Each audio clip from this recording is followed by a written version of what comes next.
Paris is a beautiful city, clearly magnificent. Yet I often hear that Paris is overrated, mostly from disgruntled tourists who may have had a negative experience with service or an art gallery that disappointed. There are understandable reasons for this. For one, it's possible, and sadly very likely, to visit Paris and encounter thieves, average service, high costs, and, well, tiny hotel rooms. Yet, as I argue in this video, Paris is one of, if not the greatest city that humanity has known, a clear rival to both Constantinople and Rome. To make my case, I will draw on art history, literature, and town planning. As with all of my videos, you are free to comment with your own perspective below. This video is divided into two parts: a defense of Paris, and second, why I think the stereotype of her being overrated exists. I'm Madeleine Rose-Jones, and I help you understand the world through fiction and the past. Subscribe for frequent videos about history, literature, and culture. First, I must defend Paris. There is one core reason worth conveying. Nowhere on earth is like Paris. It is both unique and marvellous, and this is due to its history, art, literature, engagements with religion, particularly the Catholic Church, as well as the romantic vibes of the city. Paris is a city that commands multiple visits, which each providing different things to do. Yet this can be seen for other cities, such as Florence and Munich. Those cities are of course excellent, clearly some of the greatest cities of not only the West, but of the world. Yet Paris's influence and legacy far exceeds those two and many others. Frankly, the only city I think that rivals Paris is Rome, which interestingly enough are the soul twins of each other. Yet whereas Rome's prestige comes from antiquity and the Catholic Church, Paris is a different story. It's hard to match the papacy or the Roman Empire in terms of power, and to be honest, maybe Paris doesn't quite make it. But it surely comes close.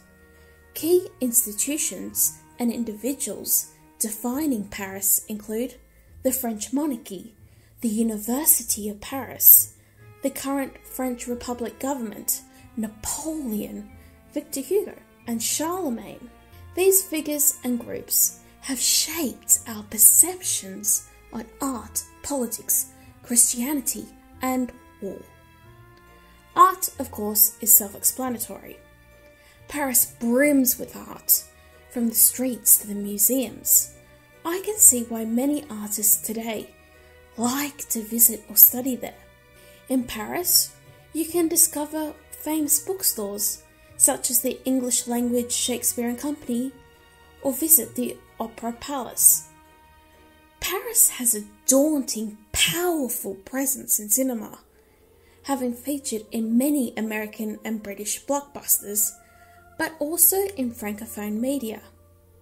Speaking of which, there's a great classic I'd like to recommend called Alphaville, which I highly recommend. And I'm sure you're all familiar with Amelia, which is a wonderful film. Next, I'll combine politics and theology, and this is for a key reason.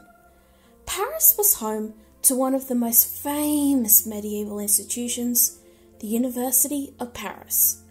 It was eventually split up into the Sorbonne in the late 1960s, thanks to riots. Interestingly enough, there was a riot in the High Middle Ages, which resulted in the execution of students, also known as the 1229 University of Paris strike. It seems that tension between students and faculty have always existed, as has street brawls and partying. There's something remarkable about Paris's history. Regardless of what year you pick, you'll observe notable patterns and traits of human nature. Of course, one cannot discuss mankind without politics and theology. France, today, identifies as a secular nation and has strict laws about religious symbols and education. However, there's little point to deny the shaping forces of the Catholic Church in Paris specifically.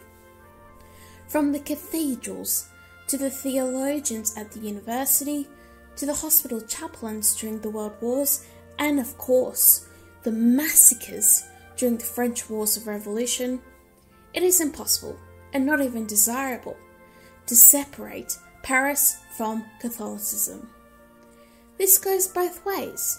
Much of Paris's culture, history, art, and philosophy has shaped our ideas on religion and the papal state. For example, the famous doctor of the Church, St. Thomas Aquinas, studied at the University of Paris. He would not only contribute to the field of theology, but shape many of our contemporary perceptions on warfare as seen in the just war theory. Military and war are also part of Paris's history. When I visited there in early 2019, I went to a military museum which houses the tomb of Napoleon III. This is worth visiting, especially if you are into the modern history of war, particularly the World Wars, which Paris and Greater France played a huge role. As for revolutionary history, it's not just the French Revolution in the late 18th century. During the 19th century, there were many uprisings and rebellions, such as the July Revolution in 1830. This is depicted famously in Delacroix's Liberty Leading the People, a painting you can witness at the Louvre. Overall, you can see Paris's unique history, yet also her capacity for excellence in the fields of philosophy, art, political science, theology, and literature. Whereas Rome is more reminiscent of our beginnings and ancient roots in history and belief, Paris represents the result of those things in beautiful, spellbinding glory. As King Francis I says, Paris is not a city, it's a world. Now onto the stereotype of why Paris being overrated exists. A vast majority of this, actually nearly all of it, comes from tourism, and it's for very obvious reasons. The streets may not always be clean, and as mentioned earlier, crime and the cost of living will impact on any tourist's visit. Also, travellers are allowed to have their preferences. Maybe there is a preference for an Italian or English city if they are going through Western Europe. Yet, if you are visiting Paris, I strongly suggest researching where you'll stay beforehand. Not all the areas will suit you. Paris is a large city, and I have a personal preference for Saint-Germain. Others prefer to stay around the Eiffel Tower or the Louvre. Also, and most importantly, don't just stick to the main touristy things. What I love about Paris is the history and beauty present in unexpected places. There are smaller, more niche museums worth considering, such as the Impressionist and Post-Impressionist collections Orange Museum, which hosts a lot of Monets. And just a side note, I am rotten at French pronunciation. I really do apologise. Yet, please don't underestimate the Musée d'Orsay. Even the Louvre, although it's far from small, has collections and areas barely investigated by tourists. A benefit of visiting Paris is its town planning, which, thanks to the urban planning renovations by Haussmann in the 19th century, allows for wide avenues, parks and cobbled streets. Although, as I'm sure any medievalist may say, the urban planning by Haussmann is certainly not for everyone. You must view Paris as a combination of various ideas and eras. The Pantheon, of course, represents the Napoleonic and Revolutionary eras, as well as the reception of antiquity. For those into Baroque and early modern history, there's the Saint-Roch Church. Yet, it's not just French art, literature or philosophy that Paris calls. Many writers and individuals from all over Europe and the world have lived and visited Paris. Ernest Hemingway and Leo Tolstoy are clear examples, but I have a special interest recently in the white emigres from Russia in the Belle Epoque period, especially after the Russian Revolution. There's a recent non-fiction book about them by Helen Rapport called After the Romanovs, which is well worth reading.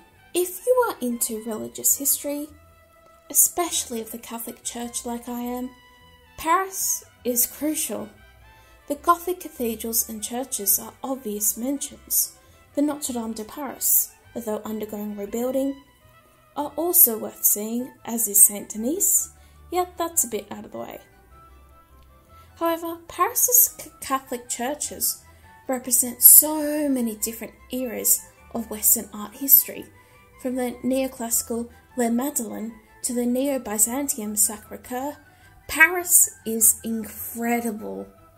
A must-see is, of course, the Sainte-Chapelle, built during the Rayonnant Gothic period. It is important to state that Paris deserves a future and to be protected. Unfortunately, Paris has become a victim of crime, including terrorism by Islamic extremists. This is obviously evil, and I hope this stops. At this stage of the video, I will mention the French writer Michel Houellebecq, who writes incredible literature about the current woes facing France.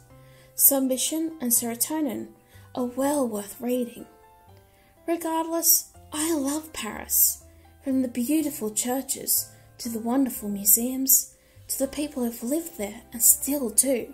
Paris represents our best selves, what we as human beings are capable of. Although I enjoy Charles Dickens' thrilling and bitter portrayal of Paris in A Tale of Two Cities, it must not be the final chapter on the French capital and one of the greatest cities of the world. To conclude this video, I must mention that France is more than Paris. Although I have not visited much of France outside of Paris, I am drawn to the many French regions, whether Brittany, Alsace or Provence. I really want to see more of the incredible Gothic cathedrals and visit the Loire Valley. So please do not think that by making this video, I am shunning other areas of France that deserve so much attention. But how about you? What French cities, towns and areas interest you, and why? Do you have a favourite spot in Paris? Comment below, and if you like, share this video. Please subscribe for more videos on history, literature and culture. Thanks for watching, and I'll see you soon.